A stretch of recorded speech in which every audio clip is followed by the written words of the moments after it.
Biosalud con el doctor Gabriel Pérez Corona. Doctor, ¿cómo estás? Buenas tardes. Señor, buenas tardes, ¿cómo estás? Nos quedamos clavados con el tema de la marihuana, mano. Muchas cosas todavía que decir sobre eso y mucha ignorancia al respecto, porque a mí sí me interesa que me aclares dudas. Fíjate que sí, curiosamente, bueno, pues se ha soltado que muchas preguntas y mucho interés que se despertó bajo la anterior charla. Pasa como muchos de estos temas de que hay posturas muy encontradas y unos a otros se ocultan parte de la verdad, como todos los temas polémicos. Cada quien quiere hacer prevalecer su punto de vista, pero ni todo es tan negro ni todo es tan blanco. Así es. En esta margen no es una escala de grises, es una escala de verdes, lo podríamos llamar de esa manera.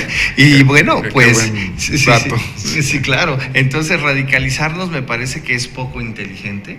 Esa es una realidad, aunque yo creo que hay que ponerle justa medida en la sectorización del problema. Es un tema además científico. Claro que sí. No debería ser de otro modo. Y científico desde la manera de punto de vista de la salud, desde el punto de vista de la sociología y por supuesto de la política pública. Entonces es tan atractivo porque detrás de esto se encuentra la población viva y que pulsa y que late y que no necesariamente por una autorización no es algo que no se esté haciendo. Por ejemplo, hay datos en el sistema de salud de si el consumo de marihuana crece, está estancado, disminuye en México.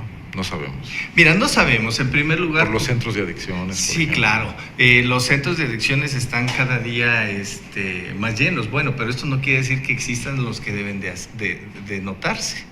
Y por supuesto también no existen cifras porque no hay legalidad. Hay una economía negra y no se sabe cuánto se producen y cuánto se consumen. Exacto, es un mercado oculto y es algo que, bueno, no se le ha metido las manos porque precisamente no hay factores de medición, no hay índices, por ejemplo, de seguimiento y muchísimo menos la vigilancia. Esto es lo que hace muy crudo el asunto de la marihuana. ¿Qué seguimos viendo el día de hoy? ¿Qué seguimos? Fíjate que te tengo algo que es algo interesante, por ejemplo, que lejos de cualquier cosa, esto siempre tuvo un buen fin, donde es de un órgano medicinal, en eso habíamos quedado en la pasada intervención, pero bueno, una de las cosas que se comprometen y muchísimo más complicado es la dependencia psicológica, que no necesariamente se debe de traducir como que si no es orgánica no es peligrosa. ¿Por qué? Porque uno de los puntos de vista, y es pregunta, por ejemplo, un adolescente que tenga 12, 14, 15 años, al fumarse su primer porro de marihuana, entonces la pregunta sería, ¿su educación ya está lo suficientemente madura, así como su personalidad para el control de la conducta con un aditivo como la marihuana? La respuesta es... ¿Quién te dice sí? ¿Quién avienta la primera piedra desde la política pública? Creo que el antecedente debe ser el alcohol, ¿no? El uso del alcohol. De alguna manera se prescribe no para menores de edad. La madre de la iniciación en las drogas y en el alcoholismo es la ansiedad. La ansiedad en unión con la depresión. Producto típico de la adolescencia, ¿no? Así es, y más en el grado en el que estamos viviendo ahorita, que en las zonas urbanas y suburbanas hay un gran alto e índice elevado de ansiedad, lo cual no es controlado ni muchísimo menos por los adultos, en caso lejano es de los jóvenes. Aquí es donde este consumo o esta imitación de satisfactores te vuelve loco porque te da sensaciones plenas que no las puedes controlar y que son verdaderamente no tienes los equilibrios para poder contrarrestar la adicción psicológica. Jamás, y este es un detonante social, porque entonces este satisfactor va a ser el pedidor de mayores dosis, de mayores cantidades, de las puertas abiertas a las drogas duras. Esto te va a hacer el no control del tránsito vehicular, por ejemplo, los accidentes. Pero el clandestinaje es lo que te impide saber de qué tamaño es el problema. No, nada más vemos la punta del iceberg. Y sin duda no tenemos ni conciencia total del consumo de la marihuana en el país, ni del tránsito que se efectúa en el territorio nacional, ni el índice per cápita de lo que te da la economía y un sustento volátil incluso de cuestiones y organizaciones bien formadas.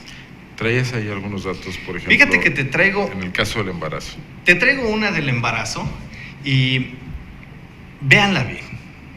Véala bien porque esta imagen no es fácil de aceptarla, pero cuando tienes a una persona embarazada, que para nosotros es el sinónimo de la ternura, de la creación de la humanidad y justo de nuestra esperanza en un bebé, ahora le vamos a poner un cigarro.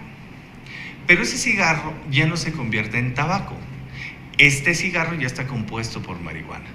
Y lo que te puedo decir es de que el retraso en el crecimiento fetal es de 14 gramos por semana, además de las alteraciones cognitivas que va de la memoria y la conducta durante la infancia. O sea, fumar marihuana en el embarazo impacta directamente al producto y a su cerebro. Así es.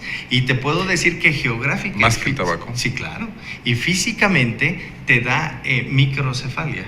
¿Qué quiere decir? Entonces, que el entorno cerebral de este feto tiende a la disminución. Si esto fuera el precedente, entonces tendríamos seres humanos o ciudadanos con cerebros más pequeños, menos desarrollados y por supuesto sin las posibilidades de que tiene de generar una inteligencia tan virtuosa como la madre que no fuma marihuana. Este es un tema que pareciera un solo sector de la salud, pero sí te puedo decir que es el futuro de la sociedad, porque... si hubiera una adicción... Sí, claro. Una madre embarazada pues no podría evitar fumar marihuana, tendría que ser un enorme acopio de fuerza de voluntad. No, claro, porque te puedo decir que el sexo y la marihuana es una de las cosas que van combinadas. Entonces, la que tiene la adicción y el consumo de la marihuana, la mayoría de las veces no se da cuenta cuando está embarazada. Y eso no quiere decir que tenga... O sea, si lo hiciera una en las etapas tempranas del embarazo, igual resulta... Así, claro, porque los primeros 3 meses es cuando el desarrollo embrionario, que se llama embriogénesis, pega directamente hacia la parte oculta de cuando se está fumando. Ahí entonces, que en este relato de las madres consumidoras de marihuana, no necesariamente con el embarazo deciden no fumar marihuana. Este es el caso entonces, donde el riesgo está latente y donde difícilmente, de manera cercana, un familiar, la pareja sexual o ella misma salgan del estado de la adicción. Y bueno, a nivel salud pública, difícil tener control. Ahora, la intoxicación por marihuana se produce cuando se fuma y se desecha en un lapso de tiempo o quedan secuelas. Por ejemplo, sí. Alguien que hubiese fumado marihuana a lo largo de su vida por un periodo largo, una mujer, y luego se embarazara, ¿tendría algún tipo de efectos? Sí, lo que pasa es que ya te da tendencias distintas a disminuciones de proteínas, por ejemplo, a que ya su circunstancia conductual es distinta. Por supuesto que si ya tiene un factor de 6 meses o 8 meses de no fumar marihuana, puede tener un embarazo sin mayor problema. Pero no necesariamente es lo habitual en las consuetudinarias fumadoras de la hierba. Entonces ahí es donde se te pone en riesgo. Y desafortunadamente la salud pública no tiene control, porque ejercer una nueva decisión de no consumo de marihuana es completamente difícil. ¿Tú como médico te opondrías a la legalización y uso recreativo? Fíjate que necesitamos una sociedad con muchísimo mayor educación. Ocupamos una sociedad que esté más consciente de lo que ocupamos en rumbo a la salud. Me da la impresión de que estamos en un momento de crisis donde no vendría muy bien una legislación a favor del consumo de marihuana. Por motivos de la salud, por ejemplo, bueno, podríamos pensarlo, no ser radicales en decir que no. En ese tema no tengo ningún problema. Tengo problema en el que la aceptación de los consumidores seamos personas que no tengamos la solvencia todavía de decisiones de cuándo es permisible, cuándo no. Y por supuesto, los jóvenes. No creo que tengan todavía una madurez o una conducta muy apegada a saber qué es recreación, a saber qué es adicción y por supuesto a reconocer el daño. Eso es preocupante porque tendríamos después una sociedad que reconstruir. Muy bien. Y eso es complicado. Se me ocurre un tema para los próximos días, tiene que ver también con adicciones, pero de otro tipo. la ludopatía, ahora que el gobernador presentó una iniciativa de ley para regular o tratar de evitar el establecimiento de nuevos casinos. Es también un tema médico, ¿no? Es un tema médico y es un tema poco tocado, pero créeme que esto te lleva a la ruina. Y te lleva a la ruina no de lo propio, sino de los sueños familiares. Sí. Claro.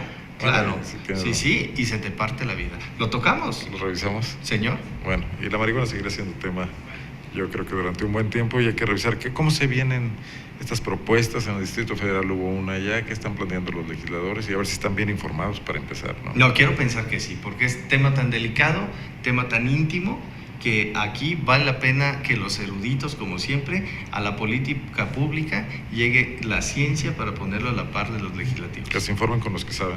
Así es. Doctor Gabriel Pérez Corona, gracias. No, como siempre, como todos los martes, en la sección de Biosalud. Regresamos.